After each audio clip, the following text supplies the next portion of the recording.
রায়হান রাফি নির্মিত তাণ্ডব সিনেমা যেন বাস্তবেও এক ধরনের তাণ্ডব তৈরি করেছে। ঈদে মুক্তির লক্ষ্যে নির্মিতব্য এই ছবিটি নিয়ে দর্শকের আগ্রহ চূড়ান্ত পর্যায়ে থাকলেও সম্প্রতি এক অনাকাঙ্ক্ষিত ক্যামিও দৃশ্য পুরো বিষয়টিকে বিতর্কে পরিণত করেছে। যে ক্যারেক্টারটা আপনাদের সবথেকে বেশি পছন্দ হবে আপনারা আমাদেরকে জানান। ঘটনার সূত্রপাত আফরান নিশোর একটি ক্যামিও দৃশ্য নিয়ে।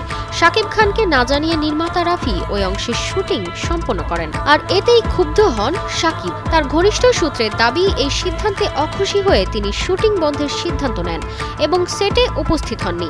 শর্ত ছিল যতক্ষণ না নিশোর দৃশ্য বাদ দেওয়ার ঘোষণা আসে ততক্ষণ শুটিংয়ে ফিরবেন না ঢালিউডের কিং। এদিকে রায়হান রাফি বারবার বোঝাতে চেষ্টা করেন, নিশোর চরিত্রটি শুধুই ক্যামিও নয়, বরং তার ভবিষ্যৎ একটি সিনেমার চরিত্রের সূচনা মাত্র। এমনকি দৃশ্যটি শুধু রাস্তা দিয়ে হেঁটে যাওয়ার মতোই নগণ্য। অবশেষে নির্মাতার অনুরোধে মন গলে শাকিবের একদিন বিরতি শেষে ফের অংশ নেন তাণ্ডবের শুটিংয়ে। শাকিব খানের এতটা সেন্সিটিভ হয়ে ওঠার কারণ আছে। 2 বছর আগে নিশোর সুড়ঙ্গ মুক্তির সময় এক সাক্ষাৎকারে শাকিব খানকে ঘিরে করা মন্তব্য নিয়ে ব্যাপক বিতর্ক ওঠে। সে সময় শাকিব নীরব থাকলেও তার ভক্তদের মাঝে চরম প্রতিক্রিয়া দেখা দেয়। সেই ঘটনাকে পরে এক ভিডিও সাক্ষাৎকারে ভুল বোঝাবুঝি হিসেবে উল্লেখ করেন নিশো। তিনি সরাসরি বলেন, শাকিব ভাই প্লিজ আপনি এটা নিয়ে মনে কষ্ট রাখবেন না। এদিকে তাণ্ডব সিনেমা নির্মিত হচ্ছে ভারতের SBF ও বাংলাদেশের আলফা আই এন্টারটেইনমেন্ট লিমিটেডের যৌথ প্রযোজনায়।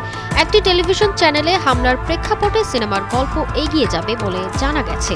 তবে পর্দার আগুনে ঝলসে ওঠার আগে বাস্তবে কিছু উত্তাপ ছড়িয়েছে, ক্যামেরার সামনে না, বরং ক্যামেরার পেছনের এই নাটক সিনেমাটির জনপ্রিয়তায় কতটা প্রভাব ফেলবে তা দেখার অপেক্ষা।